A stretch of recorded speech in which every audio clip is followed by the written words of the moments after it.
다 같이 일어나셔서 주하게 맞춰 묵상기도 하심으로 5월 마지막 주 예배를 드리겠습니다.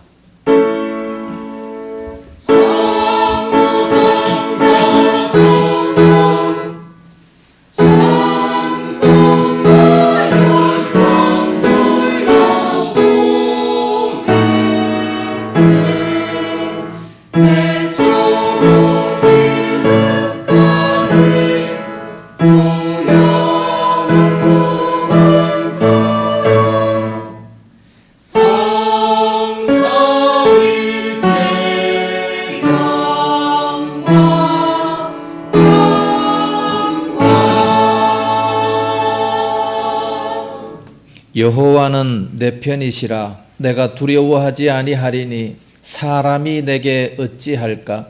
여호와께서 내 편이 되사 나를 돕는 자들 중에 계시니 그러므로 나를 미워하는 자들에게 보응하시는 것을 내가 보리로다. 아멘. 걸어가신 아버지, 은혜를 감사합니다. 여호와께서 나를 돕는 자 중에 계신다 하셨사오니 하나님 아버지, 언제나 저희들과 함께 하셔서 저희들의 연약한 것을 도와주시옵시기를 원합니다. 5월 마지막 주를 맞이했습니다. 주님 앞에 찾아 나온 모든 성도들 마음문을 활짝 열어주시옵시기를 원하오며 오늘 또 예배를 통해서 우리가 성령의 충만함을 받을 수 있도록 인도하여 주시옵소서. 나오지 못한 성도들 많습니다. 어디가 있든지 지켜주시옵시기를 원하오며 오늘 또 주 안에 헌신 봉사하는 모든 손길들마다 하늘의 크신 은혜가 임할 수 있도록 역사하여 주시옵소서. 예배의 모든 시간 순서마다 함께 하실 줄로 믿사오며 예수님 이름으로 기원하옵나이다. 아멘. 찬송가 38장 부르겠습니다.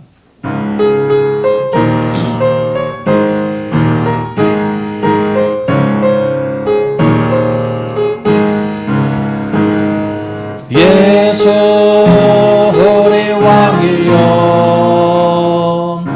이곳에 오셔서 우리가 왕께 드리는 영광을 받아주소서. 우리는 주님의 백성 주님으로 우리 왕이라. 왕이신 예수님 오셔서 좌정하사 다스리소서. 예수 우리 주시여 이곳에 오셔서 우리가 주께 드리는 찬양을 받아주소서. 우리는 주님의 종들 주님은 오래 조세라. 주 대신 예수님 오셔서 이 찬양을 받아주소서.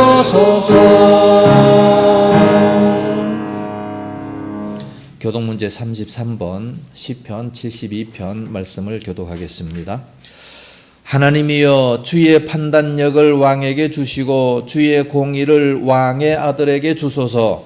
그가 주의 백성을 공의로 재판하여 주의 가난한 자를 정의로 재판하리니 의로 말미암아 산들이 백성에게 평강을 주며 작은 산들도 그리하리로다. 그가 가난한 백성의 억울함을 풀어주며 궁핍한 자의 자손을 구원하며 압박하는 자를 꺾으리로다. 그들이 해가 있을 동안에도 주를 두려워하며 달이 있을 동안에도 대대로 그리하리로다. 그는 뱀골 위에 내리는 비같이 땅을 적시는 소나비같이 내리니 그의 날에 의인이 흥왕하여 평강의 풍성함이 달이 다할 때까지 이르리로다. 그가 바다에서부터 바다까지와 땅에서부터 땅 끝까지 다스리니 모든 왕이 그의 앞에 부복하며 모든 민족이 다 그를 섬기리로다. 아멘. 사도신경으로 신앙 고백합니다.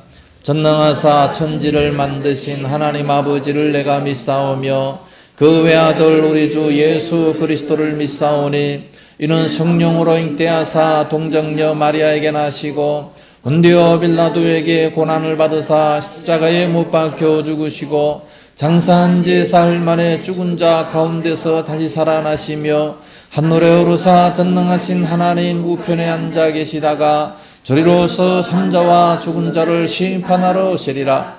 성령을 믿사오며 거룩한 공예와 성도가 서로 교통하는 것과 죄를 사하여 주시는 것과 몸이 다시 사는 것과 영원히 사는 것을 믿사옵나이다.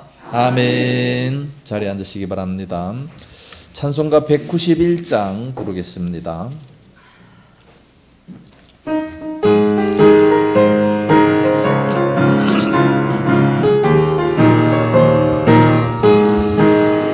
내가 매일 기쁘게 설레게 행함은 주의 발이 나를 안보함이요 내가 주의 큰 복을 받는 참된 비결은 주의 영이 함께함이라. 성령이 대신에 할렐루야 함께하세매. 좁은 길을 걸으며 밤낮 기뻐하는 것 주의 영이 함께함이라.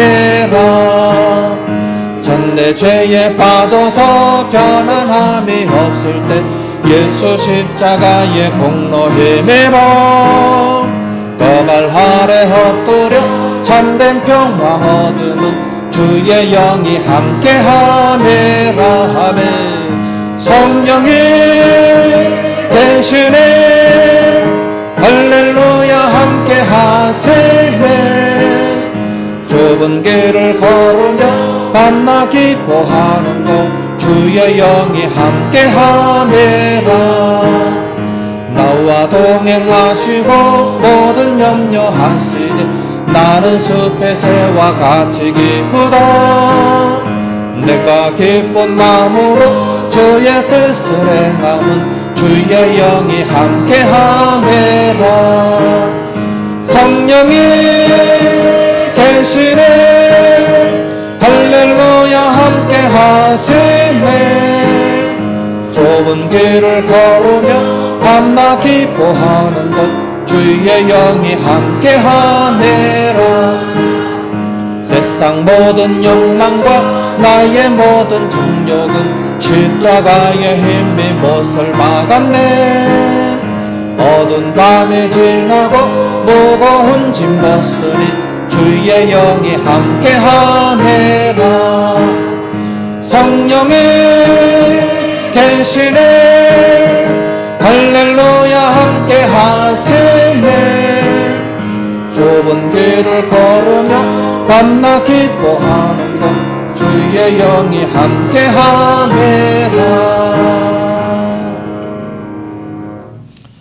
이 시간 우리 다 같이 기도하실 때에 박금희 집사님 대표로 기도 인도하시겠습니다.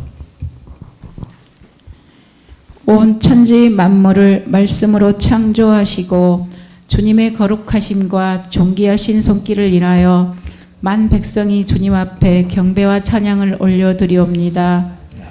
오늘 거룩한 주일을 허락하여 주셔서 아버지께 나와 예배드리며 신령한 교제를 통해 주님과 만날 수 있게 인도하여 주심에 감사를 드립니다. 주님을 믿노라 하면서도 세상과 주님 사이에 하나님과 재물을 겸하여 섬기려고 애써온 것들 지금 이 시간 회개합니다. 적당히 세상과 타협하며 이날까지 지내온 것들 회개합니다.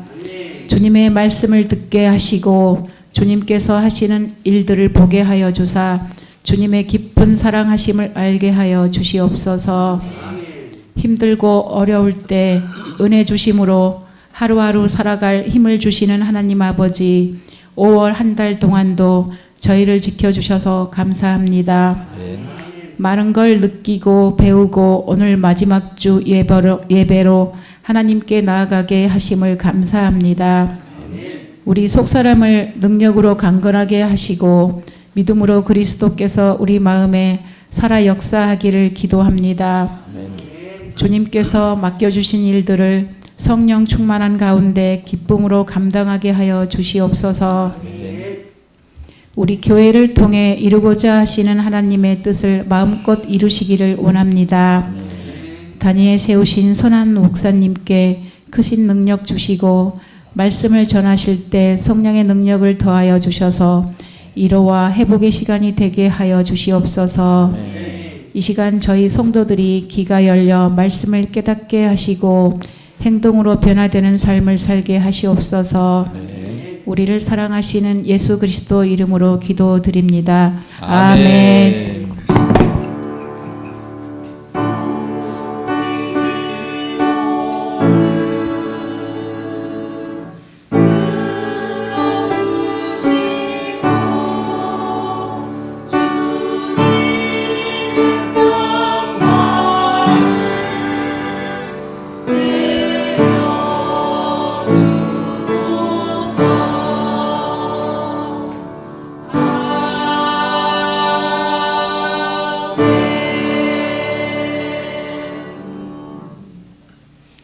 하나님 말씀을 보겠습니다.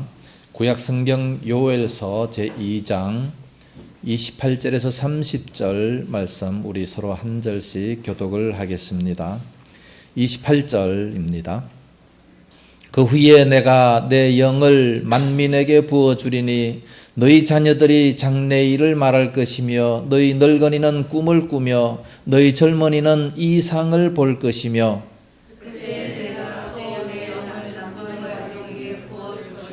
같이 내가 이적을 하늘과 땅에 베풀리니 곧 피와 불과 연기 기둥이라. 아멘. 이 시간 시온 찬양대 찬양 있겠습니다.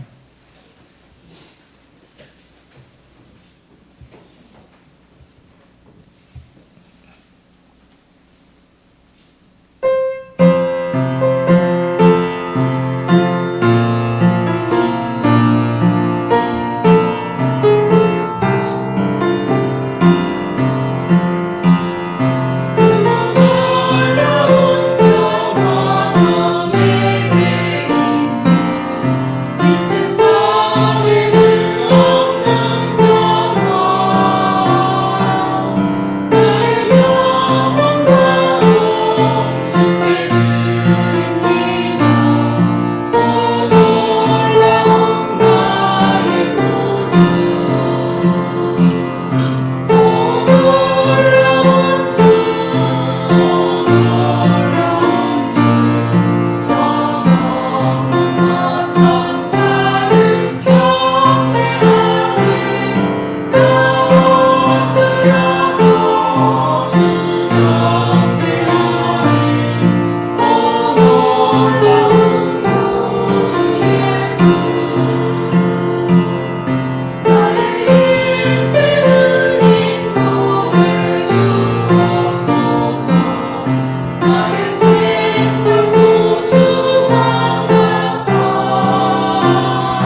할렐루야.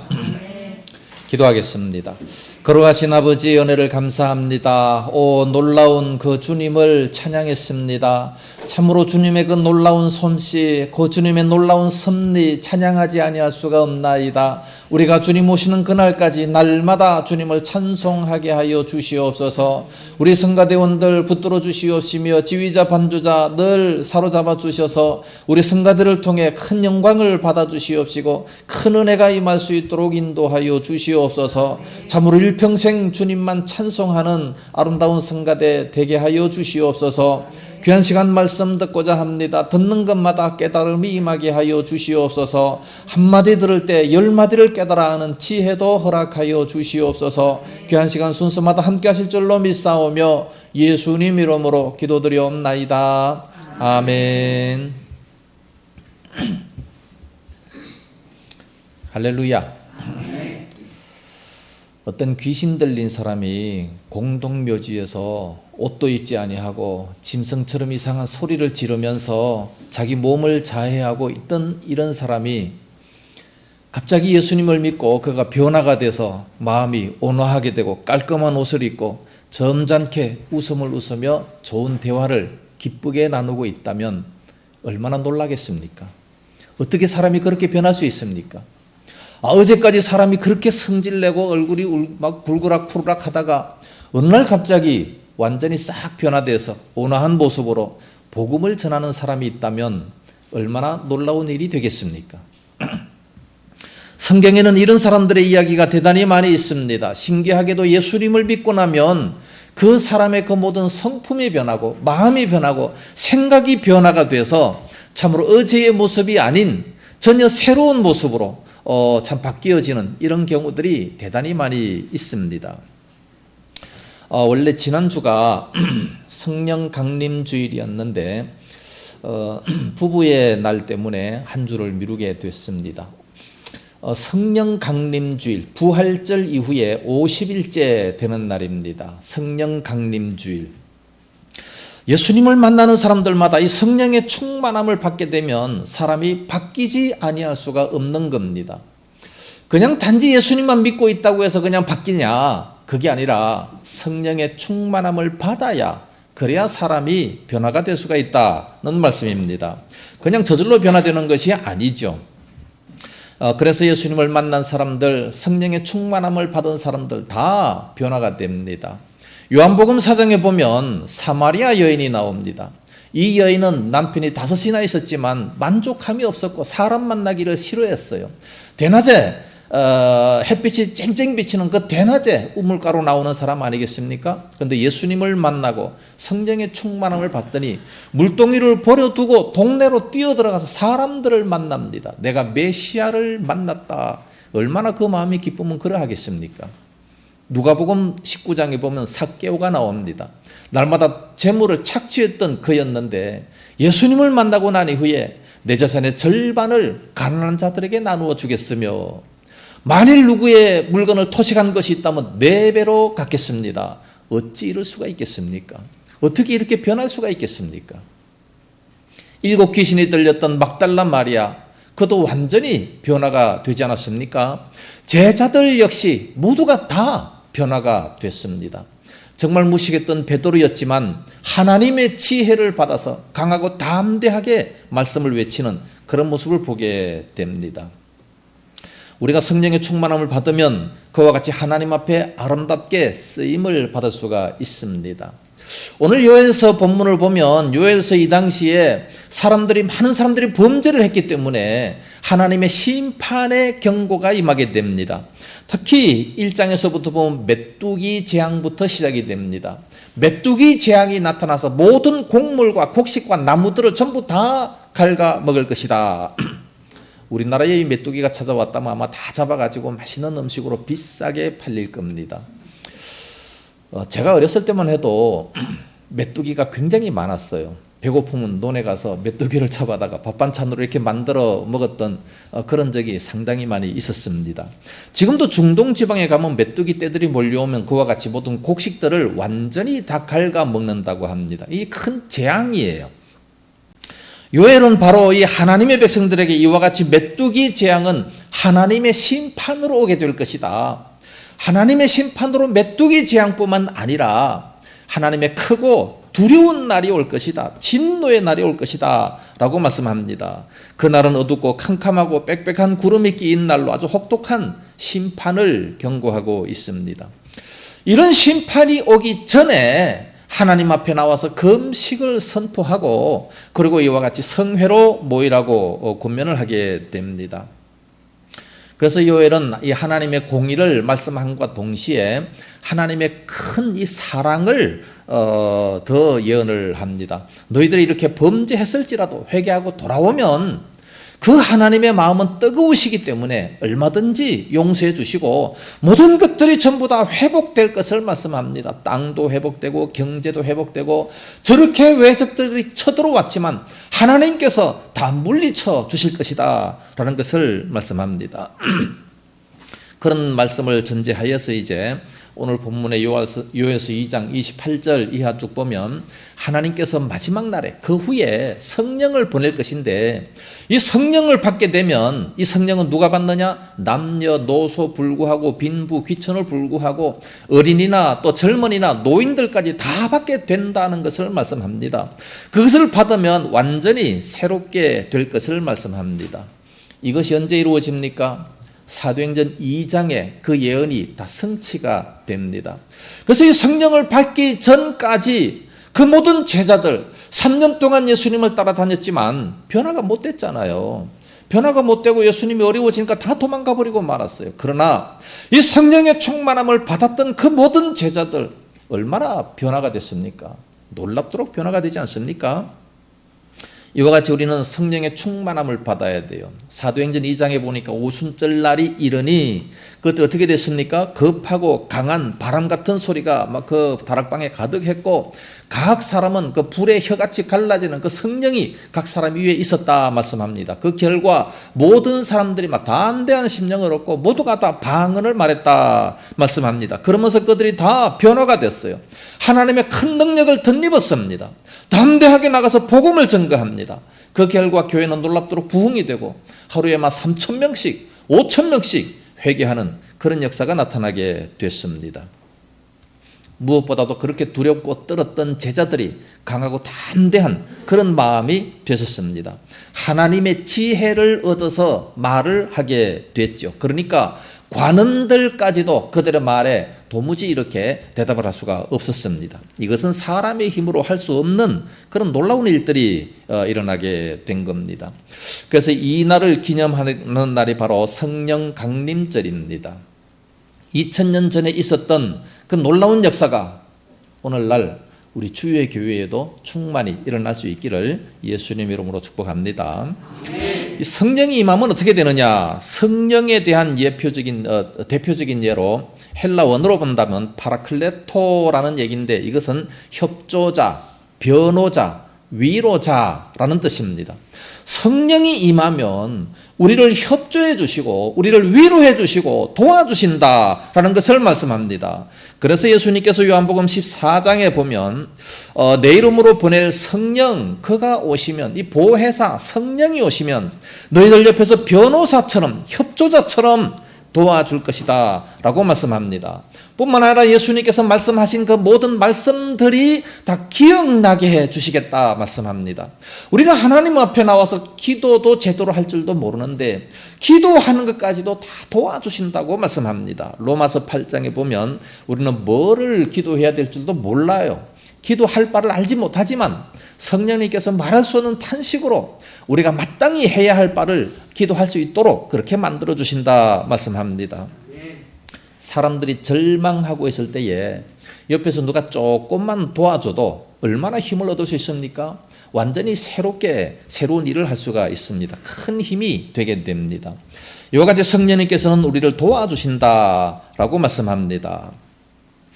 우리의 삶의 현장에서 언제나 우리와 함께 하시는 하나님이십니다. 우리가 때로는 어려운 일을 당할 때가 많아요. 눈물을 흘리면서 참으로 고통스러운 그때에도 위로해 주시는 하나님, 외로워서 긴긴 밤을 지새울 때 참으로 좋은 친구가 되어주시는 하나님, 무능한 사람들에게 능력을 주시고 지혜가 필요할 때 지혜도 주시고 우리가 잘못된 길로 갈 때 바른 길로 인도하시는 그런 하나님이십니다. 만약에 성령 하나님이 안 계셨더라면 아마 오늘날 여기 나와서 예배드릴 사람이 아마 아무도 없을 거예요.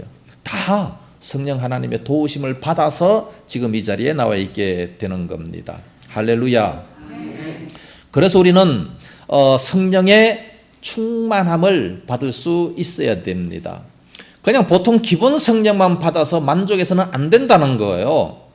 물론 우리가 예수 믿을 때 성령으로 아니하고는 예수를 주라 말할 수가 없다 말씀했습니다. 기본적인 성령을 받지만 그러나 성령의 충만함을 받아야 그래야 세상을 이길 수가 있는 겁니다. 그래서 성령의 충만함을 받으라고 명령하고 있잖아요. 에베소서 5장 18절에 술 취하지 말라 이는 방탕한 것이니 오직 성령으로 충만함을 받으라 말씀합니다. 성령으로 충만함을 받으라 명령이잖아요. 그러니까 우리는 성령의 충만함을 받아야 능력 있게 쓰임을 받을 수가 있다는 겁니다. 술 취하지 말라. 술 취하는 것도 마찬가지예요. 술을 조금 취하면 그래도 정신이 말짱하잖아요. 그러나 술이 완전히 충만하면 내 맘대로 못해요. 술이 시키는 대로 하는 겁니다. 마찬가지로 우리는 성령님으로 충만해야 주님께서 시키는 일을 그대로 순종할 수가 있다는 말씀이죠. 우리가 성령에 충만할 때 내 연약한 모습이 아닌 전혀 새로운 모습으로 능력 있게 살아갈 수가 있습니다. 하나님이 주시는 지혜를 가지고 하나님이 주시는 사랑을 가지고 하나님이 주시는 능력을 가지고 변화된 모습으로 새롭게 살아갈 수가 있는 겁니다. 할렐루야. 우리 주의 교회가 성령이 충만할 때 사랑으로 채워지고 의와 평강과 이 기쁨이 있는 그런 하나님의 나라가 확장되어 갈 수 있을 겁니다. 그러므로 오늘날 우리는 성령의 충만함을 받아야 되고 우리 가정도 우리의 교회도 성령의 충만함을 받아야 됩니다. 우리 한국교회가 성령의 충만함을 받아야 됩니다. 그래야 코로나를 이기고 모든 세상의 악한 유혹들을 얼마든지 이길 수가 있게 되는 겁니다. 자, 성령의 충만함을 받으면 어떻게 되느냐? 오늘 본문에 말씀하고 있습니다. 28절 보면 그 후에 내가 내 영을 만민에게 부어주리니 지금 요엘서 당시에 많은 어려움을 당하고 있는데 그러나 회개하고 돌아오면 그 후에 내 영을 하나님의 영을 만민에게 부어주겠다. 부어준다는 것은 충만함을 뜻하는 거죠. 충만하게 되겠다. 충만하게 되면 어떻게 되느냐? 세 가지가 나타납니다. 너희 자녀들이 장래일을 말할 것이고 둘째 너희 늙은이는 꿈을 꾸게 되며 셋째는 너희 젊은이는 이상을 볼 것이며 라고 말씀하고 있습니다. 차례대로 살펴보겠습니다. 첫째는 성령의 충만함을 받으면 어떻게 되느냐? 자녀들이 장래일을 말하게 된다 말씀합니다. 장래일을 말한다는 것을 어떤 성경에 보니까 예언을 할 것이요 그랬습니다. 예언을 하게 됩니다. 예언이라는 것은 앞으로 되어질 일을 말하는 겁니다. 앞으로 되어질 사건들을 알고 미리 알고 말을 하게 된다는 거예요. 얼마나 좋은 겁니까? 앞으로 되어질 사건 그것을 예언하겠다는 겁니다. 놀라운 사건이죠. 그렇다고 해서 앞으로 되어질 로또 복권이 몇 번이 되는지 아니면 주식값이 얼마나 뛰어오를 것인지 강남에 어디에 재개발이 돼가지고 놀랍도록 땅이 막 값이 솟아오를 것인지 그런 걸 얘기하는 겁니까? 아니면 어느 누가 교통사고가 나서 죽게 될 것을 미리 안다든지 그런 걸 얘기하는 걸 아니겠죠? 그런 걸 안다면 그건 하나님이지 그게 사람입니까? 하나님께서는요 우리 사람으로 하여금 장래일을 예측하지 못하도록 그렇게 만드셨습니다. 만약에 그걸 안다면 어떻게 되겠어요? 내가 만약에 한 달 후에 죽는다라는 사실을 알면 오늘날 이렇게 기쁘게 즐겁게 설교할 수 있겠습니까? 일이 안 되겠죠. 장래일을 모르게 하셨습니다. 전도서 3장에 보면 하나님께서는 모든 것은 전부 다 때가 있다 말씀합니다. 기쁠 때가 있고 슬플 때가 있고 울 때가 있고 또 여러 가지 때를 다 쭉 말씀하시다가 3장 11절에 하나님이 모든 것을 지으시되 때를 따라 아름답게 하셨고 또 사람에게는 영원을 사모하는 마음을 주셨느니라. 그러나 하나님이 하시는 일의 시종을 사람으로 청량할 수 없게 하셨도다 말씀합니다. 사람으로 청량할 수 없게, 감히 조금이라도 생각할 수 없도록 그렇게 하셨다는 겁니다. 아무것도 모르게 하셨다는 거죠. 내일 일을 전혀 모르게 하셨다는 겁니다. 그래서 내일 일은 난 몰라요. 어떻게 할 수 있습니까? 모른다고 말씀하고 전혀 청량할 수 없다 말씀하고 있습니다. 그렇기 때문에 예언기도 받으러 가지 마세요. 그거 다 거짓말입니다. 예언기도 미리 안다는 거지요. 예언하면서 기도해 준다는 거 참 이 보면 다 사기입니다. 그런 사람들은 왜 그걸 합니까? 돈 받기 위해서 하는 거예요. 돈 때문에. 그러니까 그런 사람 예언기도 하는데 가서 절대 돈 주지 말아 보세요. 그러면 예언기도 안 해줘요. 다 돈 벌어보고 하는 겁니다. 돈 욕심이죠. 예언이라고 하는 것은 그렇게 될 수가 없는 겁니다. 미리 알 수 없는 거예요. 여기 본문에서 미리 이 장래의 일을 안다라고 하는 것은 뭐냐?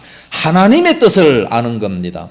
하나님의 뜻을 미리 알아서 말하게 된다는 거죠. 제가 예언을 하겠습니다. 무슨 예언을 하느냐? 이 세상 종말에 예수님께서 재림하십니다. 예언이에요. 그렇잖아요. 예수님 재림하시면 모든 사람들은 천국과 지옥으로 갈라질 겁니다. 이거 예언이에요. 하나님의 뜻이잖아요. 이게 예언입니다. 성경을 말하는 것이 예언이에요. 과거나 미래나 현재나 상관없이 성경을 말하면 그게 바로 예언입니다. 이 성경이 바로 예언이잖아요. 이 예언은 사람의 뜻으로 된 것이 아니라 하나님의 감동하심을 입은 사람들이 하나님께 받아서 말한 것이다. 이 예언의 말씀이, 이 예언, 성경이 곧 예언이라는 말씀입니다. 그래서 이 성경 말씀을 말할 때 그것이 곧바로 예언이라는 거죠. 우리가 사실 하나님의 뜻을 몰라가지고 답답해할 때가 대단히 많습니다. 그래서 하나님 앞에 나와서 간절히 기도하면서 하나님의 뜻을 불러 구할 때가 얼마나 많이 있습니까? 그러나 우리가 성경을 많이 읽다 보면 하나님의 뜻을 충분히 알 수가 있습니다. 하나님의 뜻을 바르게 알 수 있습니다. 하나님의 모든 뜻은 전부 다 성경에 완벽하게 다 기록이 돼 있어요. 그렇기 때문에 성경만 읽으면 됩니다. 성경만 읽으면 지혜가 떠오르게 되고 어떻게 해야 될 줄을 알게 된다는 말씀이죠. 그래서 이 성경이 우리들의 발의 등불이다. 시편 119편 105절에 그렇게 말씀하고 있습니다.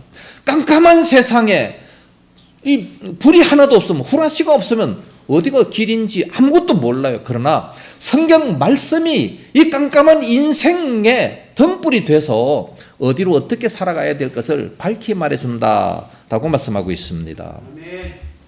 어떤 주일학교 어린이가 있습니다. 그 어린이가 있는데 그 어머니가 있는데 아파가지고 병원에 입원했어요. 병원에 입원했는데 이 어린아이가 예언을 합니다. 무슨 예언을 하느냐? 엄마 걱정하지 마세요. 하나님께 기도하면 하나님이 다 고쳐주신다고 그랬어요. 이거 예언입니다. 기도하면 응답해 주신다고 했기 때문에 그 말씀 그대로 하지 않습니다. 이거 예언이에요. 어린이가 예언을 하게 될 것이요. 네? 자녀들이 예언을 합니다. 두려워하지 마세요. 기도하면 됩니다. 예수님 믿어보세요. 그럼 놀랍도록 변화가 됩니다. 예언이에요. 자녀들이 믿음이 충만하게 된다는 거죠. 자녀들이 성령의 충만함을 받으면 그렇게 부모들에게도 위로할 수 있다는 말씀이에요. 이게 바로 성령의 충만입니다. 이 얼마나 귀한 일입니까? 그런데 요즘에 보면 그렇지 못합니다. 요즘에 자녀들은요, 교회를 안 나와요. 교회를 안 나오니까 성경 말씀을 모릅니다. 예언이 뭔지도 몰라요. 뭐와 접하고 있습니까? TV와 접하고 있고 인터넷과 접하고 있고 스마트폰과 접하고 있기 때문에 전혀 엉뚱한 것, 나쁜 것만 다 이렇게 받아들이게 됩니다. 막 별 희한한 생각을 하는 그런 모습을 바라보게 되고 불건전한 그런 행동, 그런 말을 하는 이런 모습들을 많이 보게 됩니다. 그러나 우리가 하나님의 영을 받게 되면 하나님의 뜻을 알게 되고 이 험한 세상 속에서 하나님의 뜻을 알기 때문에 절대로 타락한다든지 죄악된 길로 가지 않는다는 말씀입니다. 우리는 보통 우리 인간들은요, 지혜가 있기 때문에 지 생각에 나는 대로 함부로 막 말을 하고 쉽게 말을 합니다.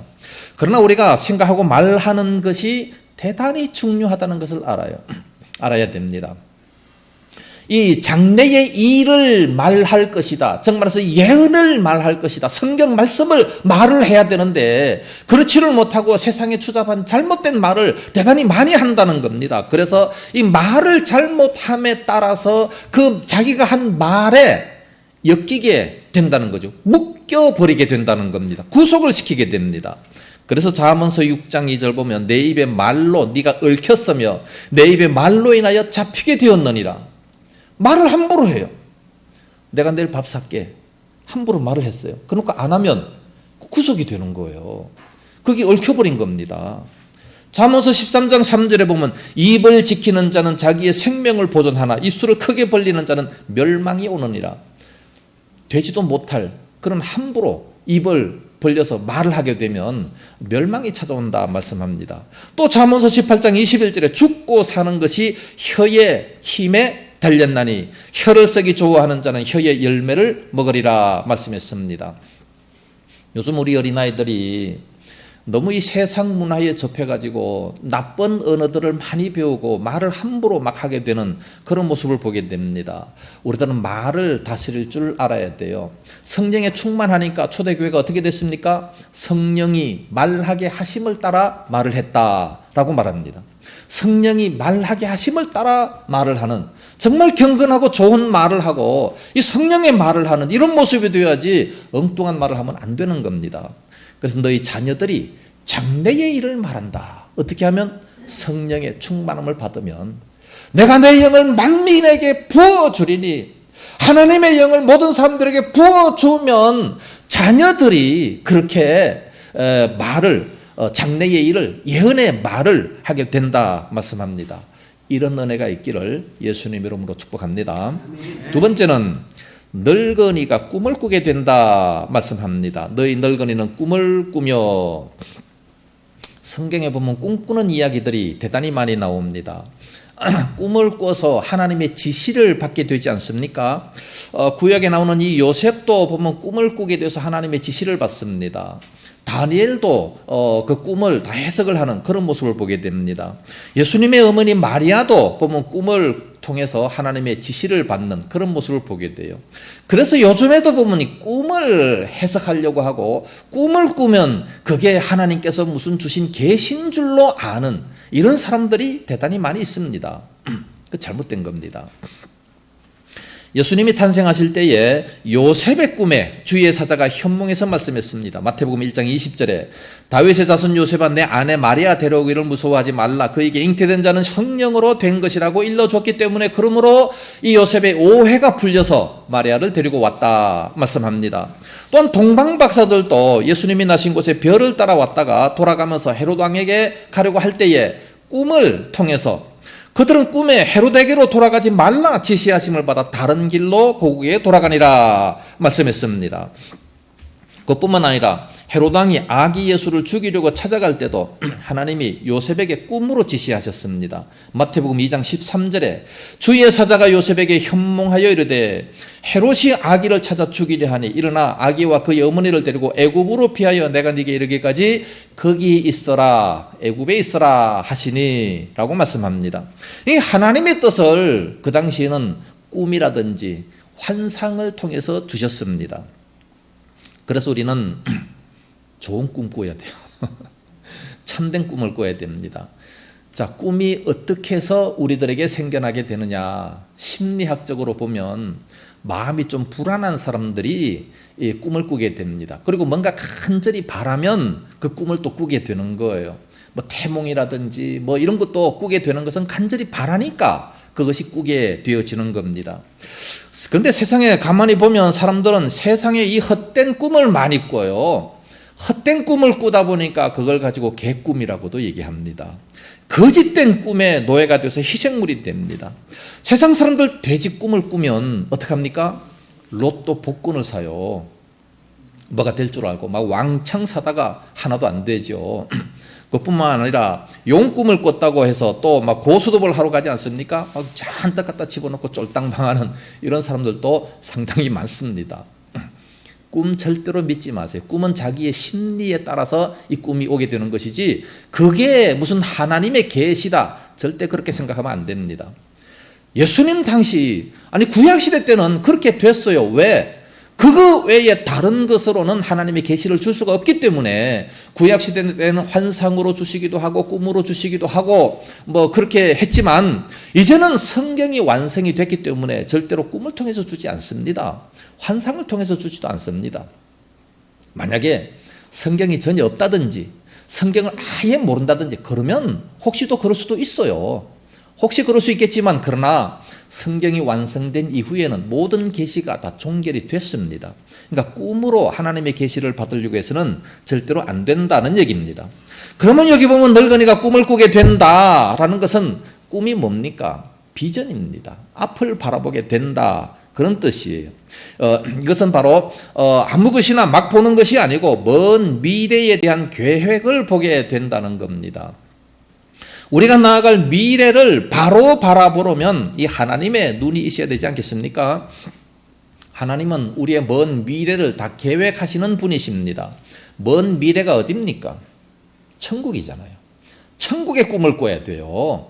천국의 그 아름다운 꿈, 천국 나라에다가 우리가 많은 보화를 쌓아놓고 상급을 쌓아놓는 이런 꿈을 꾸라는 겁니다. 이런 꿈을 꾸면 그 사람은 마음이 얼마나 든든합니까? 든든하게 되는 거죠. 이런 꿈이 없기 때문에 그래서 사람들은 다 낙심을 하게 됩니다. 선한 일을 조금 해놓고도 바로 좋은 일이 보상이 없으면 금방 낙심해버려요. 다시는 선한 일을 안 합니다. 그러나 우리는 꿈이 있어요. 하나님 앞에 이 상급이 쌓여져 있다 생각하면 죽는 날까지 충성할 수 있는 겁니다. 얼마든지. 예?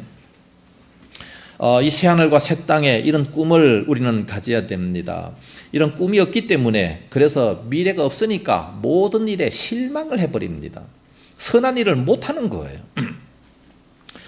그래서 사람들은 미래가 없어서 실망하고 자꾸 과거 속으로 들어가게 되기 때문에 옛날에는 안 그랬는데 지금은 왜 그러느냐 원망하고 불평하고 또 절망까지 하게 됩니다. 보통 세상에서는요, 나이가 들면 힘이 없어지기 때문에 절망을 많이 해요.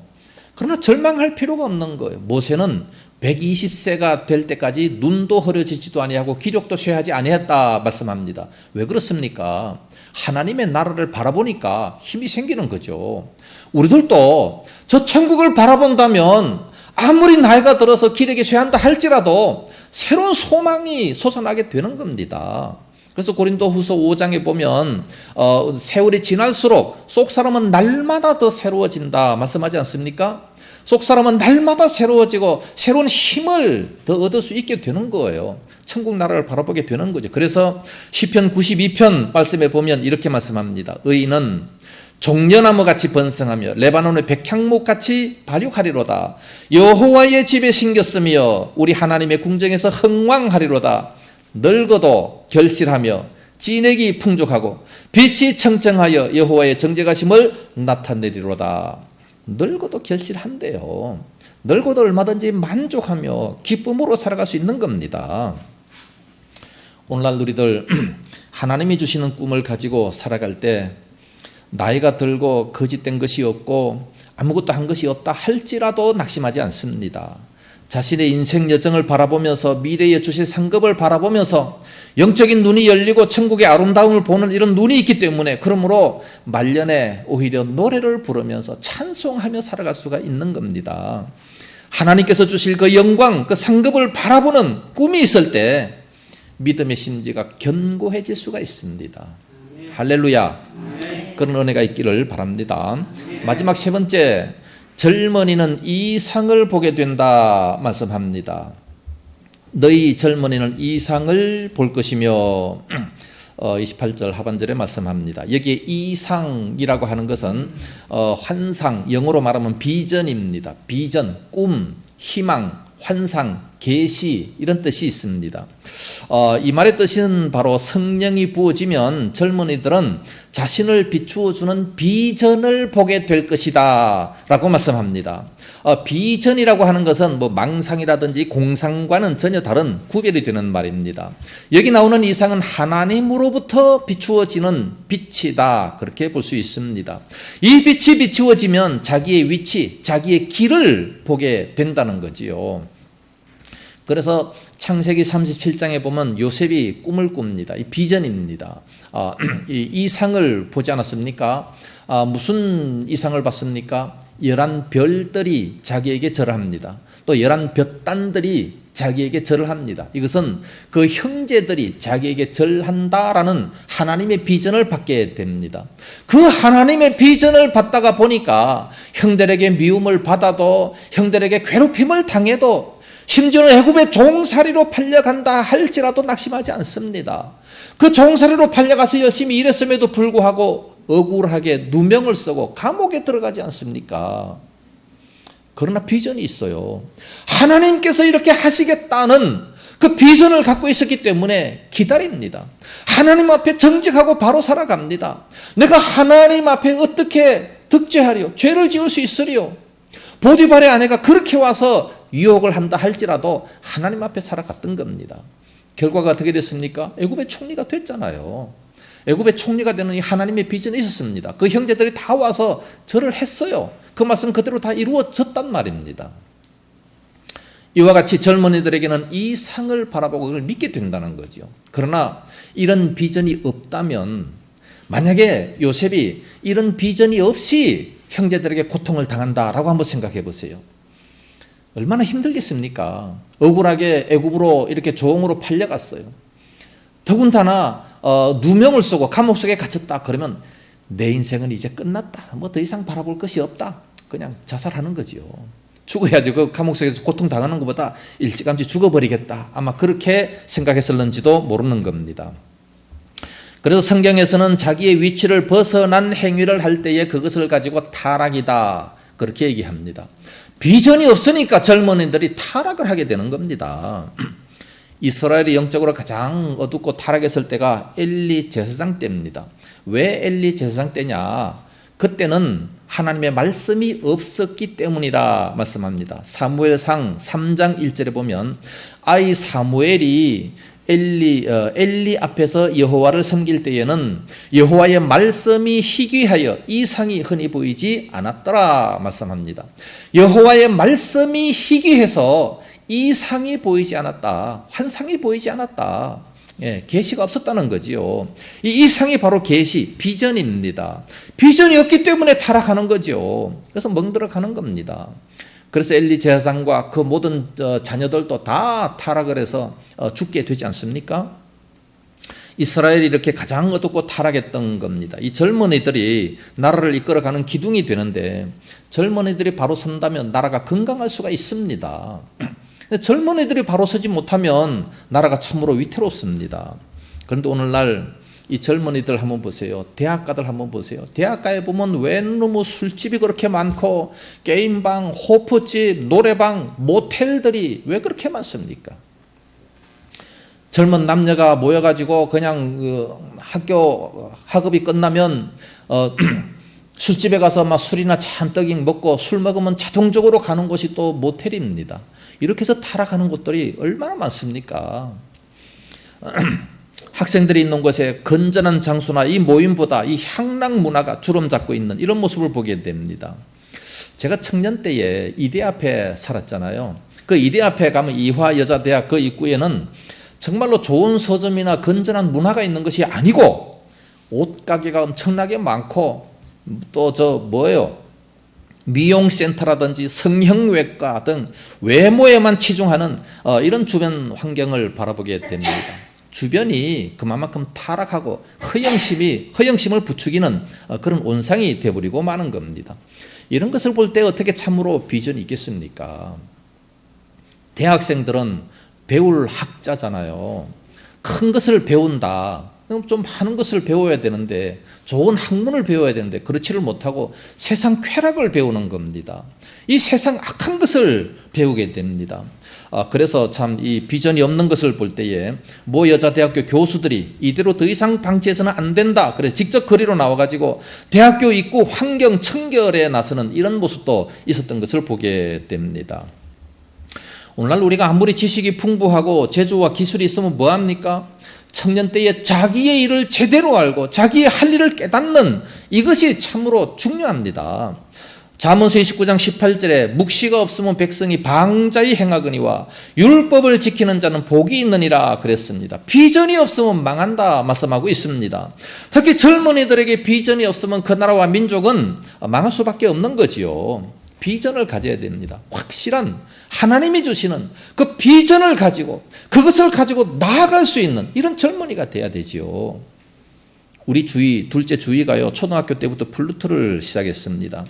플룻을 시작하고 나니까 고3 때 어느 대학 갈까 이거 걱정하지 않았어요. 전혀 방황하지 않습니다.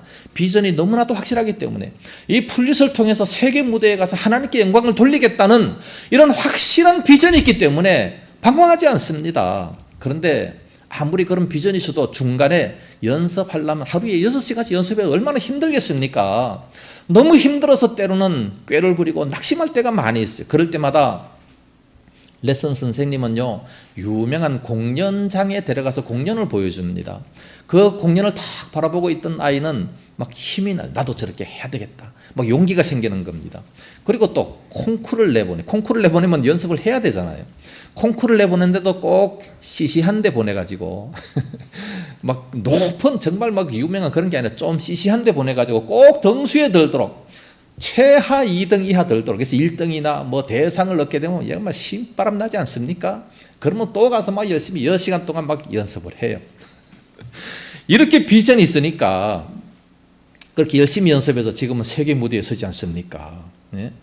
비전이 없으면 고3 때도 어느 대학 가야 될까 이것 때문에 고민하고, 엄마는 그것 때문에 또 왔다 갔다 막 정신이 없는 이런 모습을 보게 됩니다.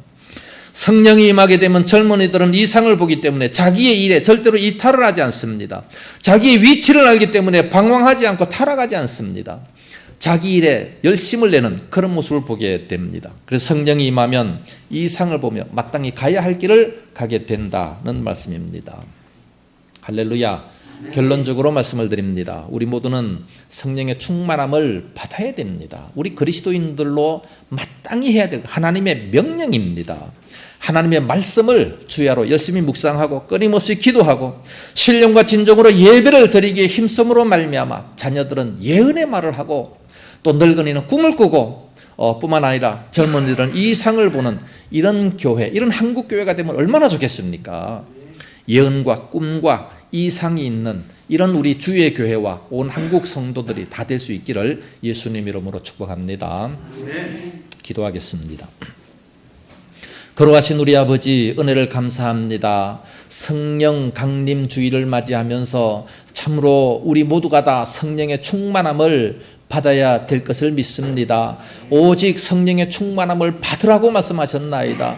다른 것으로는 될 수 없기 때문에 오직 성령의 충만함을 받으라 말씀한 줄로 믿습니다. 그러므로 우리가 다른 것보다 무엇보다도 성령의 충만함 받기에 힘쓰고 노력하게 하여 주시옵시기 원합니다. 언제나 말씀에 충만하고 성령님의 충만해서 하나님 뜻을 펼치면서 하나님 뜻을 따라 살아가는 그런 저희들이 다 되게 하여 주시옵소서.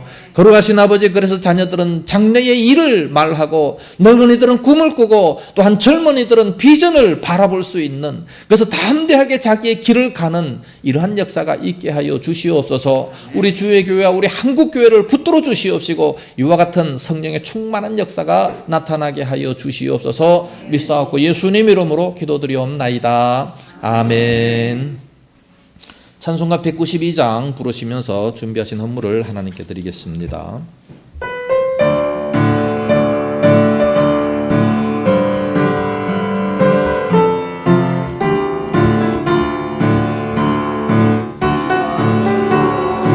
임하소서 바람 같은 성령이여, 에스겔의 골짜기에 불어닥친 생명바람 오순절날 다락방에 말씀으로 힘하시며 나의 영을 사로잡아 새로운 하옵소서. 임하소서 임하소서. 불과 같은 성령이여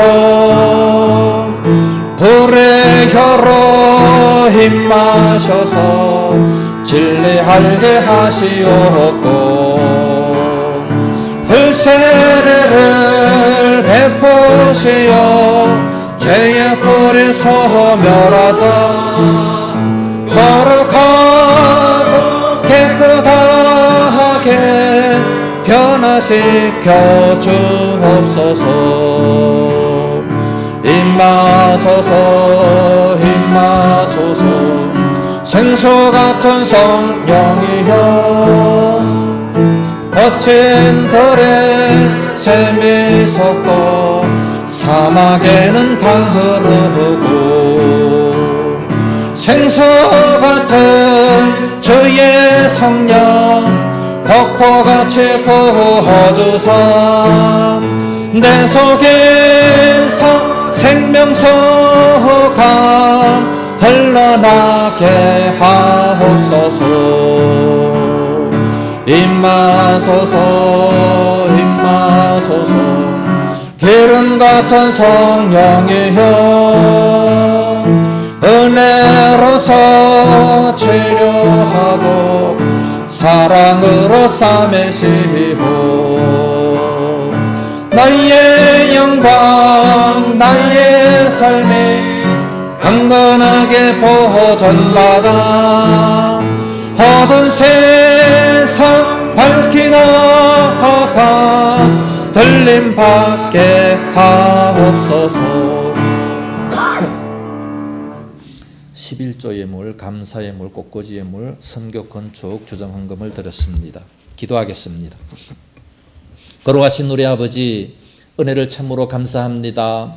오늘 저희들 성령 강림주일 참으로 귀한 말씀을 들으면서 온 몸과 마음을 바치게 하시고 또 이렇게 소중한 물질도 우리 하나님 앞에 바치게 됨을 감사합니다. 이 모든 물질들이 하늘나라 창고에 가득가득 쌓여지게 하여 주시옵소서.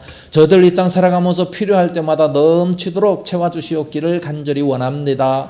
11조 드리는 그 손길이 있습니다. 말씀에 약속하신 대로 하늘문을 활짝 열어주시옵시기 원합니다. 하늘에 있는 그 아름다운 보물 창고로 이 땅 위에 쏟아부어 주심으로 많은 사람들에게 구워줄지언정 구워받지 않게 하시고 머리가 될지언정 꼬리가 되지 않는 이와 같은 놀라운 복이 임하게 하여 주옵시기를 원합니다. 11조하는 그 모든 인생들, 그 모든 가정들, 그 모든 직장들 붙들어 주시옵시고 모두가 다 형통하게 하시고 11조가 점점 늘어날 수 있는 은혜를 허락하여 주시옵소서. 또 은혜에 감사해서 감사의물을 드리는 그 손길들이 있습니다. 날마다 감사 조건들이 점점 넘쳐나게 하여 주옵시고 저의 모든 소망이 다 이루어질 수 있도록 역사하여 주시옵소서. 마음속에 참으로 기도하는 것들마다 다 응답하여 주시옵기를 간절히 원합니다. 그래서 감사 조건들이 점점 많아질 수 있도록 은총을 덧입혀 주시옵소서. 꽃꽂이 예물도 드립니다. 참으로 하나님의 강단을 아름답게 장식하고자 원하는 저 심령 위에 하나님 보실 때에 저의 모든 인생이 아름다워질 수 있도록 역사하여 주시옵소서. 주정헌금도 드립니다. 또 선교헌금, 건축헌금 드립니다. 다 받아주시옵시고 저들의 가정도 힘이 아름답게 든든하게 세워지게 하여 주옵시고 악한 것 틈타지 못하도록 지켜주시옵시기를 원합니다. 또 우리 교회가 선교하는 곳이 있습니다. 하나님 아버지 그들에게도 함께 하셔서 이 물질이 쓰이는 곳마다 참으로 많은 생명들이 구원받는 역사가 임하게 하여 주시옵소서. 구제를 좋아하는 자마다 부흥족하게 될 것이라 말씀하신 대로 풍성한 삶을 누릴 수 있도록 인도하여 주시옵소서. 이 물질 쓰이는 곳곳마다 하나님 영광이 풍성하게 드러날 수 있도록 인도하시고 주의 재단에 언제나 풍성한 물질의 복이 임할 수 있도록 역사하여 주시옵소서. 감사하고 예수님 이름으로 축복하며 기도드리옵나이다. 아멘. 교회 소식 알려드리겠습니다. 총회에서 실시하는 목사와 장로 기도회가 31일 내일부터 2일까지 6월 2일까지 새 에덴 교회 분당 새 에덴 교회에서 있게 됩니다. 총회장입니다. 기도하는 한 주간이 될 수 있기를 바랍니다. 강란 시차례가 3일날 목요일에 동산교회에서 있게 됩니다. 제가 다녀오도록 하겠습니다.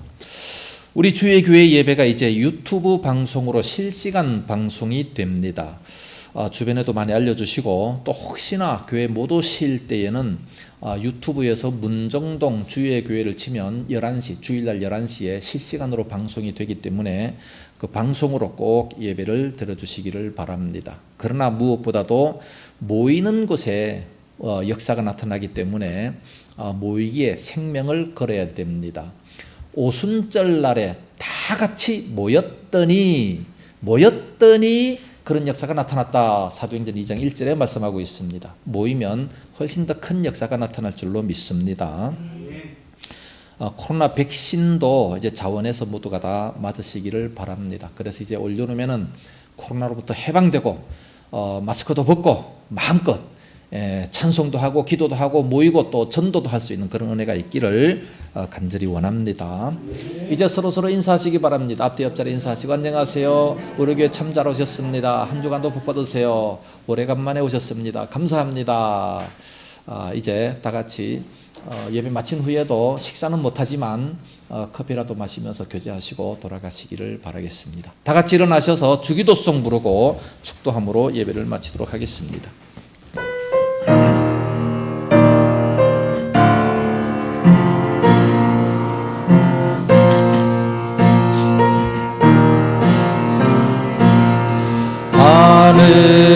하늘에 계신 아버지 이름 거룩하사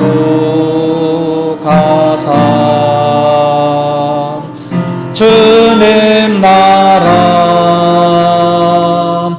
힘하시고 뜻이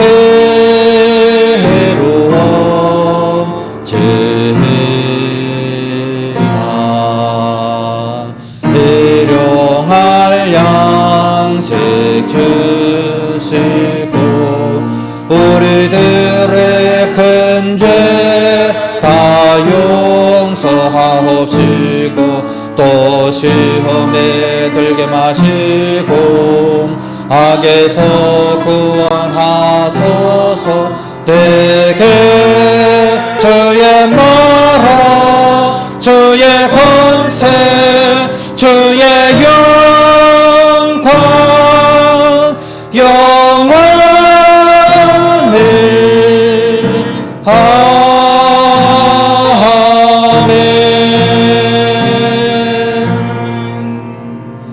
이제는 온 교회 머리 되신 예수 그리스도의 은혜와 독생자 주신 하나님 아버지의 무한하신 사랑하심과 성령님의 감화하시며 감동하시고 위로 교통 충만 역사하심이 이 시간도 말씀을 들으면서 모두가 다 성령의 충만함을 받기 원하는 우리 모든 성도들 머리 위에와 저들의 가정과 생업토와 교회와 이 나라 민족이 위해 이제와 영원까지 함께 있을지어다. 아멘.